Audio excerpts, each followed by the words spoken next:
Ciao a tutti, cosa facciamo questa sera? Facciamo un piatto velocissimo, semplicissimo, ma di una bontà infinita. Andiamo a fare del pollo con delle verdure, non è proprio in umido, è in semi-umido, nel senso che useremo un po' di brodo per la cottura del nostro pollo. Però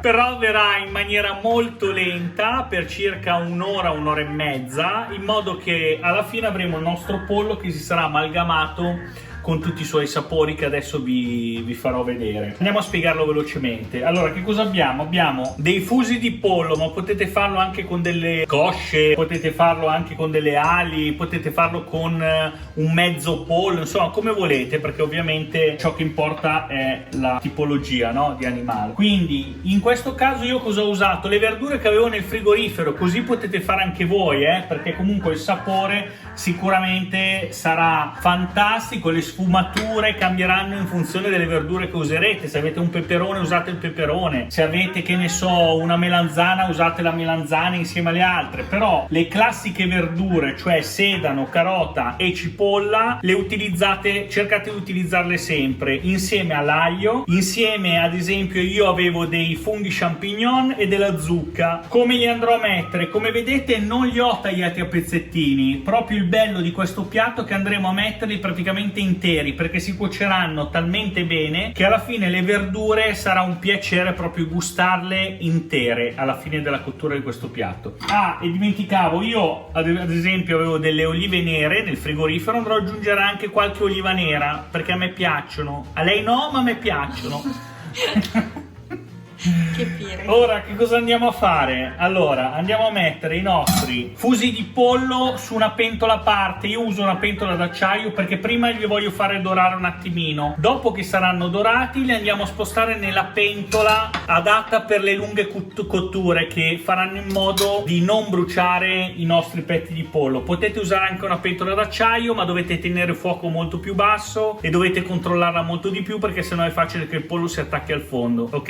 Mi raccomando. Allora andiamo a fare la cottura dei nostri fusi. All'interno della nostra pentola d'acciaio mettiamo un filo di olio, lo facciamo scottare, iniziamo a mettere, il mio è già bello bollente, sentite, iniziamo ad andare a mettere i nostri fusi, facciamo dorare ben benino da tutte e due le parti. Vi ricordo che adesso nel frattempo io lo preparo, di prendere un rametto di rosmarino e un rametto di salvia che useremo per la cottura nella pentola. Allora, il nostro pollo, prima di metterlo sul nostro tegame di acciaio, cosa facciamo? Gli mettiamo un po' di sale da tutte e due le parti e un po' di pepe. Le nozioni, allora il sale per rendere croccante durante le cotture alla griglia, durante le cotture in padella eccetera, ma più che altro serve soprattutto la griglia, per far uscire il sale e la croccantezza della pelle, ok? Quindi mettetelo in particolare sulla pelle, va bene? Adesso, quando ha fatto quei 5 minuti a fuoco medio, li giriamo e cuociamo l'altra parte. Vedete come si è dorato? Lo lasciamo altri 5 minuti. Li facciamo girare anche un po' sul fianco, diciamo così, in modo che un po' su tutti i lati doriamo la pelle. Cosa facciamo? Accendiamo la nostra pentola per, diciamo, la lunga cottura. Mettiamo anche qua fuoco medio. Cosa iniziamo a buttare? L'aglio che avremo schiacciato prima un pochino con un coltello, i nostri cipollotti, poi buttiamo le nostre carote. Questa qua che è piccolina la lasciamo pure intera, anche questa che è un po' più grossa la tagliamo a metà. Adesso quando iniziamo a vedere che le nostre verdure iniziano a frizzare, diciamo così, per l'olio. Aggiungiamo il nostro pollo.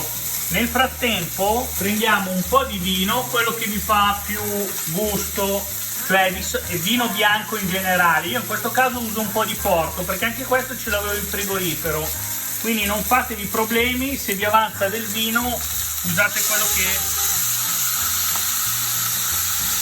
avete in frigorifero. Aggiungiamo il nostro rosmarino, un po' di saglia. Ora prendiamo i nostri fusi, spegniamo la pentola, prendiamo uno alla volta e li mettiamo nel nostro soffritto. Guardate che belli anche i colori.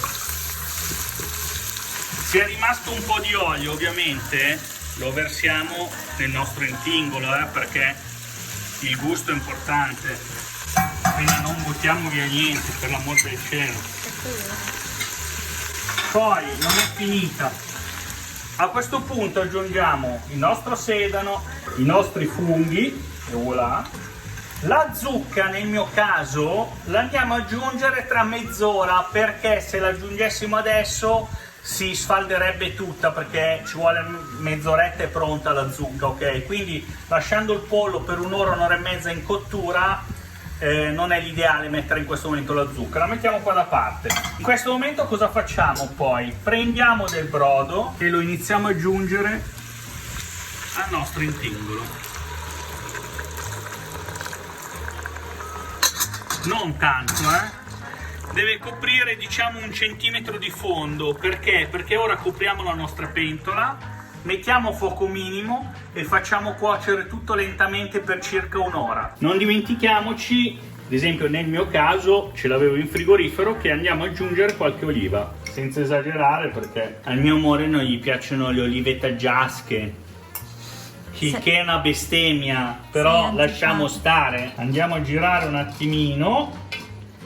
Prima di continuare, di chiudere la nostra pentola, diamo appena sale, perché c'è già il brodo, abbiamo già salato i fusi di pollo, quindi andate a prendere solo le verdure, ma un pizzico. Andiamo a chiudere e facciamo cuocere, come abbiamo detto, tutto lentamente per circa un'ora. Tra circa 3/4 d'ora invece andiamo a controllare a che punto è la cottura, perché se ci sarà troppo liquido andiamo a togliere il coperchio in modo che si asciuga. Va bene? Ci vediamo più tardi.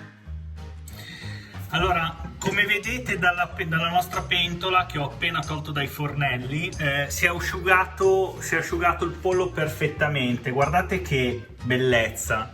Ci sono le coscettine che sono dorate, ci sono le verdure tutte colorate, i sapori si sono uniti e si è formato un gusto pazzesco di questo pollo in umido, diciamo. Ora adesso andiamo a prendere ogni pezzettino, lo andiamo a mettere nel nostro piatto, vedrete che bellezza e che bontà che abbiamo fatto.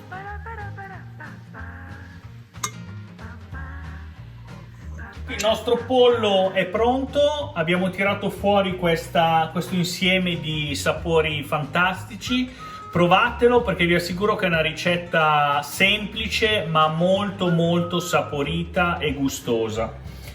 Noi ci vediamo la prossima volta, quindi seguitemi, mettete mi piace, commentate e soprattutto iscrivetevi al canale, perché troverete sempre nuove ricette. Ciao a tutti, alla prossima!